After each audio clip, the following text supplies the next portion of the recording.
What if I told you about a period of time when judges were getting paid to sentence kids as young as 8 years old to do hard time in jail?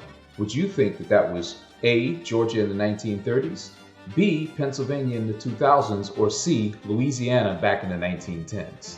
I'm Keith Reed, and welcome to our new video series, What Year Is This? The specific case I'm talking about comes from my home state of PA, where between 2003 and 2008, two judges in Luzerne County pocketed almost $3 million in kickbacks from a private prison company to keep their jail cells stocked with kids who were accused of offenses as small as jaywalking.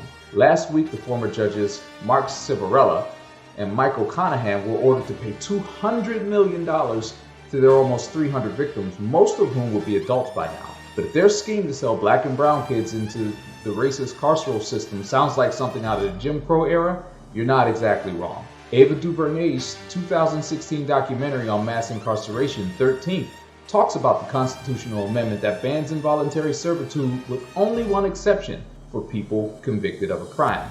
That loophole gave rise to a system called convict leasing, which the Equal Justice Institute described as the leasing of prisoners to private companies. Under this system, black people, especially young black men, were targeted for prosecution on trumped up charges like loitering, and then leased out to private businesses who often gave the judges and law enforcement a kickback. And if you think the Luzerne County case was the end of it all, consider that as recently as 2010, a federal court ruled that prisoners still have no enforceable right to be paid for their work, meaning that black men in jail can still be forced to work for somebody else's private gain.